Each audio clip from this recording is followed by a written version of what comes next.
If you're a Christian and a sports person, you might ask the question, what does the Bible have to say about sport?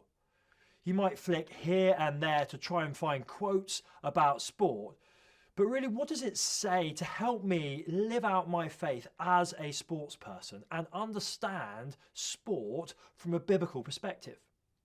In Paul's letter to the Romans in chapter 12, he says this: "Therefore, I urge you, brothers and sisters, in view of God's mercy, to offer your body as a living sacrifice, holy and pleasing to God." Therefore, I urge you, in view of God's mercy, because of what God has done. You see, right back in the beginning of the Bible, in Genesis chapter 1, we are told that we are made in the image of God. Every human being is made uniquely in the image of God.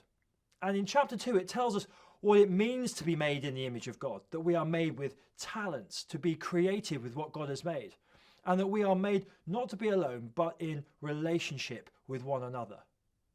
We see this uniquely in sport, don't we?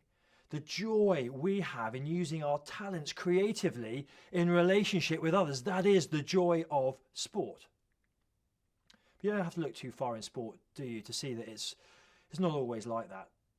We get things wrong, others get things wrong. It often ends not in a beautiful way, but a pretty tarnished way. You see, in Genesis chapter 3, we see that Adam and Eve disobey God's word. They reject him as their king.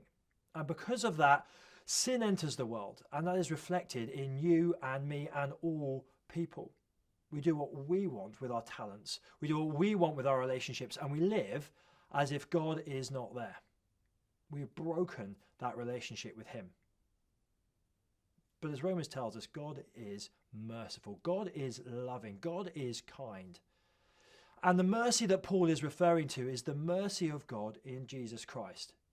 He sent his son, Jesus, to die on a cross in our place, to pay for the penalty of our rejection of him, sin, to restore us back into an adopted relationship with God the Father.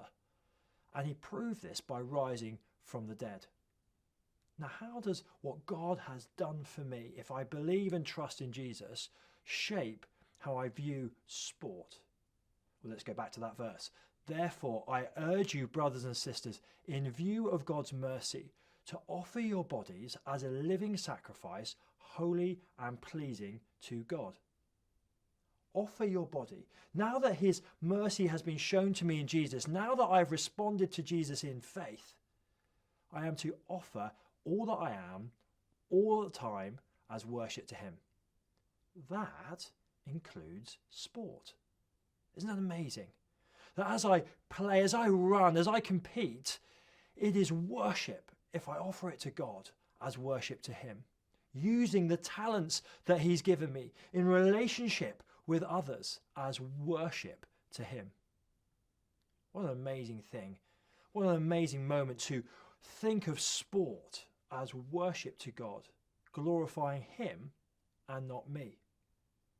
As you continue in Romans chapter 12, he talks in verses 3 to 8 of our talents, our abilities, to be sober-minded, recognizing that those abilities are given by God to us. They're not ours to glorify ourselves in, but they're given to us as a gift to use for his glory as worship to him. And in 9 to 21, we see that we are to love sincerely. That in our relationships with others, on and off the sports field, we are to love sincerely, as a reflection of God's love for us and as worship to him. So what does the Bible tell you and me as sports players about sport and how to live as a Christian in that world? Well, it tells you great news, that your talents, your gifts, your abilities are a gift from God.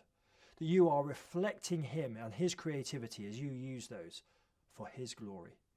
And that he made you to be in relationship with others, to enjoy sport with other people, to compete against them and with them, and to enjoy that.